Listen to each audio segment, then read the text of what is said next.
اور اسی نسبت سے پھر ان کے ووٹ کی طاقت بنتی تھی، رائے کی طاقت، یا ان کی وہ سٹیٹس بنتا تھا، پولیٹیکل سٹیٹس، اس کا وزن وہاں پہ بنتا تھا۔ منصبدار اور عمرا لارڈز کے بل پر قائم ہوتی ہے، لہذا جب تک یہ لوگ مطمئن ہو کر ایمان نہ لائیں اس کی حکومت کو خطرہ لاحق رہے گا۔ کچھ دیر توقف کیا، ایک تدبیر اس کے ذہن میں آئی، اپنے درباریوں سے پوچھا کہ ان دنوں، یعنی آپ یہ سمجھ لینا کہ ایک آرمی چیف بھی بڑی بلا ہوتی ہے، لیکن کور کمانڈر بھی سارے آخر کوئی جھوٹ سچ کر کے ساتھ نہ ملائے جائیں تو اکیلا تو اڈے نہیں دے سکتا نا امریکہ کو۔ ہاں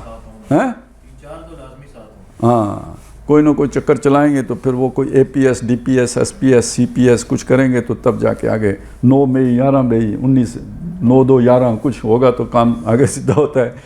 رائے عامہ نہیں بنانی ہوتی، دیکھیں اے آر وائی رائے عامہ نہیں بناتا، وہ رائے افواج بناتا ہے،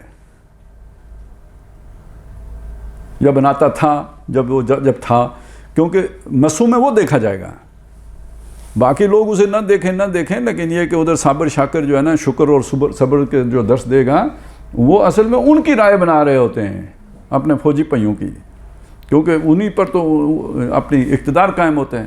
تو اسی طرح بادشاہ کو بھی اپنے درباریوں کی رائے بنائے بغیر فیصلہ کرنے کی پوزیشن اس کی نہیں ہوتی، نہیں تو لوگ زہر دے دیتے ہیں اسے۔ کچھ دیر توقف کیا، ایک تدبیر اس کے ذہن میں آئی، اپنے درباریوں سے پوچھا کہ ان دنوں عربوں کا کوئی تجارتی قافلہ تو یہاں نہیں آیا۔ بتایا گیا کہ عربوں کا ایک تجارتی قافلہ اس علاقے میں آیا ہوا ہے اور وہ فی الوقت غزہ میں مقیم ہے۔ قیصر نے فوراً قاصد بھیج کر قافلے کے لوگوں کو یروشلم بلا لیا۔ اس قافلے کے رئیس ابو سفیان تھے جو اس وقت تک ایمان نہیں لائے تھے۔ انہوں نے 8 ہجری میں یوم فتح سے متصلاً قبل والی شب کو اسلام قبول کیا تھا۔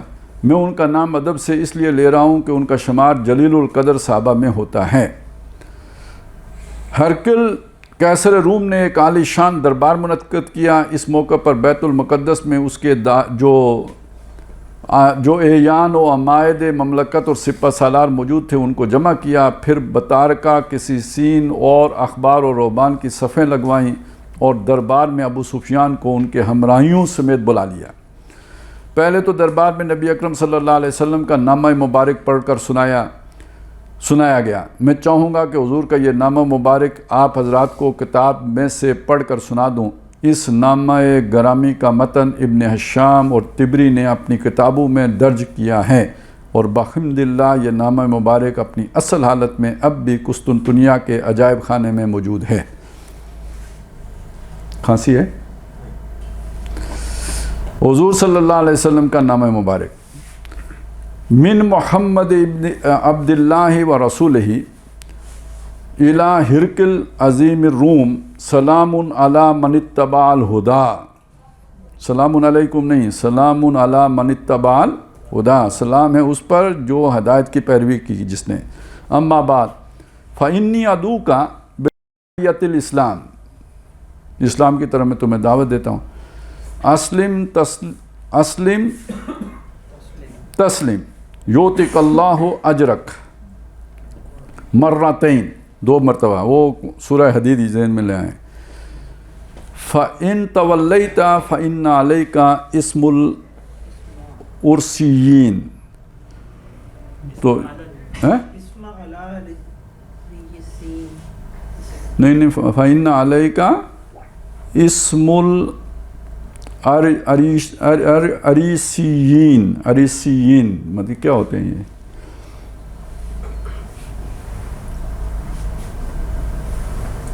میں رسولوں میں سے ہوں۔ نہیں یعنی جن کا تم وہ رئیس ہو نا، رئیس ہو جن کے، تو جتنے رؤساء ہیں ان کا یعنی گناہ بھی تیرے اوپر ہوگا، ٹھیک ہے، یعنی اپنا ہی نہیں ہوگا۔ یا اہل الکتاب تعالوا الی کلمۃ سواء بیننا وبینکم اللہ نعبد الا اللہ ولا نشرک بہ شیئا ولا یتخذ بعضنا بعضا اربابا من دون اللہ فإن تولوا فقولوا اشہدوا بأننا مسلمون، سورہ آل عمران آگے جی۔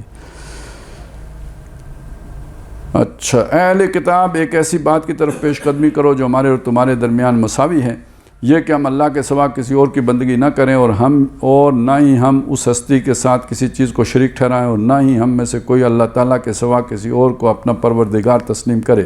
پس اگر وہ اہل کتاب دعوت اسلام کو قبول کرنے سے اعراض کریں تو اے مسلمانوں تم کہہ دو کہ اے اہل کتاب ہمارے معاملے میں تم گواہ رہو کہ ہم تو ہر حال میں اس دعوت پر سر تسلیم خم کر دینے والے ہیں۔ نام مبارک کے چند اہم نکات۔ نام مبارک میں حضور صلی اللہ علیہ وسلم نے جو بات رقم کرائی کہ یؤتک اللہ اجرک مرتین، تو حدیث میں آتا ہے کہ حضور نے فرمایا کہ اہل کتاب میں سے جو مجھ پر ایمان لاتا ہے اسے اللہ دوہرا اجر دیتا ہے۔ یہ اس لیے کہ وہ پہلے نبیوں اور رسولوں کو ماننے والا بھی تھا اور اب وہ مجھ پر بھی ایمان لے آیا ہے۔ آگے جو حصہ ہے یہ ڈاکٹر صاحب نے اس کا حوالہ دیا، سورہ حدید کا کیوں نہیں دیا؟ اس میں آتا ہے نا کہ اللہ تعالیٰ تمہیں دوہرا اجر عطا مرتین، وہ اور تمہیں وہ نور عطا کرے گا کہ جس سے تم دیکھو گے۔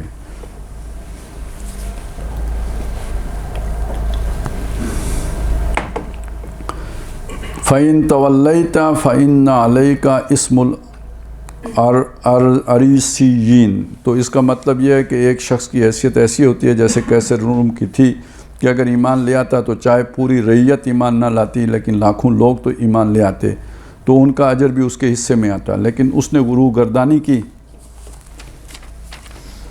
جس کے باعث رومی دولت ایمان سے محروم ہو گئے تو ان کا وبال بھی کیسر کے حصے میں آئے گا۔ اس لیے کہ کسی ملک، کسی قوم، کسی قبیلے کے سربراہ کفر پر اڑے رہیں تو دعوت اسلامی کی راہ میں سنگ گراں ثابت ہوتے ہیں۔ جو بھی نظام باطل کسی جگہ قائم ہوتا ہے تو وہ نظام حق کا راستے کی سب سے بڑی رکاوٹ بن جاتا ہے۔ لہٰذا حضور نے اس بات کو ایک مختصر سے جملے میں نہایت بلاغت و فصاحت کے ساتھ سمو دیا۔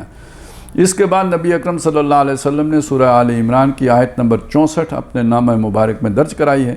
اکثر اہل علم کی رائے ہے کہ قرآن مجید میں اہل کتاب کو توحید کی دعوت اور اسلام کا پیغام دینے کے جتنے بھی اسالیب آئے ہیں ان میں اس آیت کا اسلوب نہایت بلیغ اور مؤثر ترین ہے۔ نجران سے جب عیسائی اخبار و رہبان کا ایک وفد نبی اکرم صلی اللہ علیہ وسلم کی خدمت میں اسلام کی دعوت سمجھنے کے لیے آیا تھا تو اس موقع پر حضور پر جو وحی نازل ہوئی تھی اسی میں یہ آیت مبارکہ بھی شامل ہے۔ اس سے اس کی عظمت، اس کے جلال، اس کی تاثیر اور اس کے محکم ہونے کا اندازہ لگایا جا سکتا ہے۔ گڑبڑ ہو گئی ہے۔ یہ سن 7 میں نامہ مبارک لکھا گیا اور نجران سے وفد سن 9 میں آیا تھا۔ جی نجران والا وفد کب آیا تھا؟ 9 میں۔ چلیں یہ ہم کہتے ہیں تھوڑی پہلے نازل ہو گئی تھی، یہی بات ہو سکتی ہے نا؟ یہی تو جی کرنی پڑے گی۔ ہاں کچھ تو سیدھا کریں گے نا، سیدھا پدرا بھی تو کرنا پہنا ہے نا، جس لئے گڑبڑ ہو جاتے ہیں۔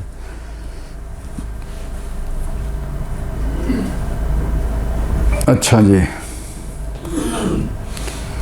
اس وقت میں چاہوں گا کہ اس آیت مبارکہ کے اس حصے وَلَا يَتَّخِذَ بَعْضُنَا بَعْضًا أَرْبَابًا مِّن دُونِ اللَّهِ، ہم میں سے کوئی اللہ کو چھوڑ کر کسی اور کو اپنا رب نہ بنا لیں۔ ویسے ایک بات تو یہ بھی ہو سکتی ہے نا کہ حضور پہ وحی خفی تو آتی ہی رہتی تھی، تو ہو سکتا ہے کہ وہ یعنی جلی بعد میں بنی ہو، خفی پہلے ہی آ گئی ہو تو آپ نے وہاں پہ لکھوا دی ہو اور بعد میں وہ باقاعدہ آیت کے طور پر یعنی وحی جلی کے طور پر بھی آ گئی ہو، تو اس کا بھی تو امکان رہے گا نا۔ یہ اچھی تطبیق ہے ویسے، کیوں جی؟ ٹھیک ہے۔ ہم میں سے کوئی اللہ کو چھوڑ کر کسی اور کو اپنا رب نہ بنا لے۔ کہ ضمن میں ایک نقطہ عرض کرتا ہوں، اللہ کے سوا جن ہستیوں کو رب بنایا جاتا ہے ان میں مذہبی رب بھی ہوتے ہیں، امیر معصوم قسم کے، جیسے اصنام اور مظاہر قدرت کی پرستش، اوتار اور حلول کے اور اسی نوع کے دوسرے عقائد، اور سیاسی نوعیت کے رب بھی ہوتے ہیں، یعنی جسے بھی اللہ کے سوا مختار اور مطاع مطلق تسلیم کر لیا جائے، وہی تسلیم کرنے والوں کا رب ہے۔ در حقیقت فرعون اور نمرود نے خدائی کا دعویٰ اسی اعتبار سے کیا تھا کہ وہ بادشاہ اور حاکم میں مطلق ہیں، اسی لیے وہ اپنی رعیت کے رب اور خدا ہیں۔ یہ دراصل سیاسی شرک ہے۔ آج جو لوگ عوام کی مطلق حاکمیت کے نظریے کے حامی اور پرچارک ہیں یا امیر کی مطلق جو ہے نا اطاعت کے پرچارک ہیں، بالکل اتھے ہی فٹ ملایا ہے بھی، اور اسی سیاسی شرک میں وہ بھی اسی سیاسی شرک میں مبتلا ہے، لیکن عظیم اکثریت کو اس کا شعور حاصل نہیں ہے۔ ڈاکٹر صاحب کو پہلے پتا ہوتا تو بریکٹ میں لکھ دیتے سوائے کفر بواہ۔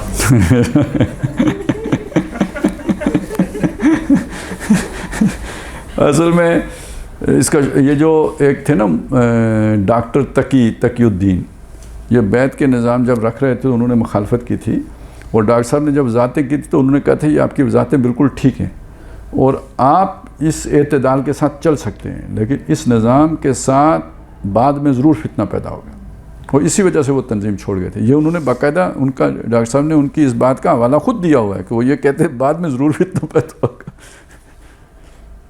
کہ اس کی کوئی گارنٹی نہیں ہے کہ بعد میں فتنہ نہیں ہو، کیونکہ یہ ہے اس کے ساتھ اس طرح کے تصورات۔ قیصر اور ابو سفیان کا مکالمہ، اس کے بعد قیصر اور ابو سفیان کے مابین جو مکالمہ ہوا وہ میں آپ کو ابھی علامہ شبلی کی سیرت النبی کی جلد اول سے پڑھ کر سناؤں گا۔ اس مکالمے پر غور کریں تو صاف محسوس ہوتا ہے کہ ہرقل نے ابو سفیان سے بالکل اسی انداز میں جرح کی جیسے وکلاء بحث و جرح کرتے ہوئے حقائق و دلائل کو واضح کرنے کے لیے اس نوع کے سوالات کرتے ہیں جنہیں سجسٹیو کوسچنز کہا جاتا ہے، یعنی ایسے سوالات کرنا کہ جن کے جوابات کے ذریعے از خود جرح کرنے والے کے موقف کی تائید ہوتی چلی جائے اور بات اس انداز میں کھل کر سامنے آ جائے کہ سامعین کے لیے حق کو پہچان لینا بالکل آسان ہو جائے۔ ابو سفیان سے ہرقل نے جس گہرائی کے ساتھ سوالات کیے ہیں اس سے معلوم ہوتا ہے کہ وہ کس پائے کا عالم تھا، اور یہ کہ وہ حضور کو نبی آخر الزماں کی حیثیت سے پہچان چکا تھا۔ ایک بات اور بتا دوں، ابو سفیان رضی اللہ تعالیٰ عنہ کا ایک قول ملتا ہے جو ایمان لانے کے بعد کا ہے کہ خدا کی قسم اس مکالمے کے دوران کئی بار میرا جی چاہا کہ میں جھوٹ بول دوں، اس لیے کہ قیصر کے سوالات مجھے گھیرتے چلے جا رہے تھے اور میں محسوس کر رہا تھا کہ میرے پاؤں تلے زمین کھسک رہی ہے، لہٰذا میں نے کئی بار سوچا کہ جھوٹ بول دوں، لیکن میں نے سوچا کہ میرے ساتھی کیا کہیں گے کہ قریش کا اتنا بڑا سردار جھوٹ بول رہے ہیں۔ اب یہ سردار ہوتے تھے، آج کل کہتے ہیں یار وہ بڑا نہیں وہ سیانہ بندہ ہے، گل الٹ پلٹ لیتا ہے نا، ڈپلومیٹ ہے۔ چلو جی، اب یہ وہ جو آپ نے کہا تھا نا کہ وہ رائد اپنے قبیلے کو دھوکہ نہیں دیتا، یہ اس کی اصل میں یہ ہے کہ وہ جھوٹ بولے تو لوگوں کے اندر اس کی عزت ہی نہیں رہے گی۔ یار یہ تو ہم نے ابھی یعنی بہت پرانی یہ جب چھوٹے تھے تو جس بندے کا یہ پتہ ہو یار اس کی دولت حرام کیا، اس کی کوئی گھاس عزت نہیں کرتا تھا نہ اسی کو۔ پولیس والوں کے ساتھ اکثر یہ تھا، ہاں بالکل، کسٹم پولیس والے مطلب کوئی رشتہ کرنا، مطلب شریف لوگ رشتہ نہیں دیتے تھے۔ یہ تو بالکل ابھی ہمارے سامنے یہ یعنی ویلیو بدلی ہے نا کہ بس جس کے پاس پیسہ ہے جیسا ہے بس ٹھیک ہے۔ تو مائلسٹون ہو رہا ہے وہ ہے نا کہ جو میں نے بات کی تھی کون سی قرآن و حدیث کی، ہاں وہ تو پھر کمال ہی ہو گیا نا وہ تو پھر کہ وعدہ ہی کیا۔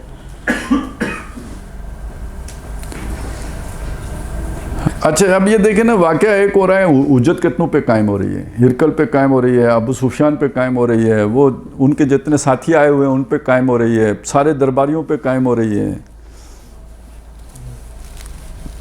چنانچہ میں اس وجہ سے جھوٹ نہیں بول سکا، اس بات سے عربوں کی یہ ایک مزاجی خصوصیت سامنے آتی ہے کہ بے شمار برائیوں کے باوجود ان میں چند اعلیٰ انسانی اوصاف موجود تھے۔ مکالمہ ملاحظہ فرمائیے۔ قیصر: مدعی نبوت کا خاندان کیسا ہے؟ ابو سفیان: شریف ہے۔ قیصر: اس خاندان میں کسی اور نے بھی نبوت کا دعویٰ کیا تھا؟ ابو سفیان: نہیں۔ قیصر: اس خاندان میں کوئی بادشاہ گزرا ہے؟ ابو سفیان: نہیں۔ قیصر: جن لوگوں نے یہ مذہب قبول کیا ہے وہ کمزور لوگ ہیں؟ منہ میں ڈال رہا ہے نا یہ جیسے آج کل ہمارے وہ جج جو ہے نا وکیلوں سے نہیں مطلب کیس پڑھا رہے ہوتے ہیں ان کو کہ یوں کر کے سوال کرو۔ یا صاحب اثر: ابو سفیان: کمزور لوگ ہیں۔ قیصر: اس کے پیروں بڑھ رہے ہیں یا گھٹتے جاتے ہیں؟ ابو سفیان: بڑھتے جاتے ہیں۔ قیصر: کبھی تم لوگوں کو اس کی نسبت جھوٹ کا بھی تجربہ ہے؟ ابو سفیان: نہیں۔ قیصر: وہ کبھی عہد و اقرار کی خلاف ورزی بھی کرتا ہے؟ ابو سفیان: ابھی تک تو نہیں کی، لیکن اب جو نیا معاہدہ صلح ہے اس میں دیکھیں وہ عہد پر قائم رہتا ہے یا نہیں۔ قیصر: تم لوگوں نے اس سے کبھی جنگ بھی کی؟ ابو سفیان: ہاں۔ قیصر: نتیجہ جنگ کیا رہا؟ ابو سفیان: کبھی ہم غالب آئے کبھی وہ۔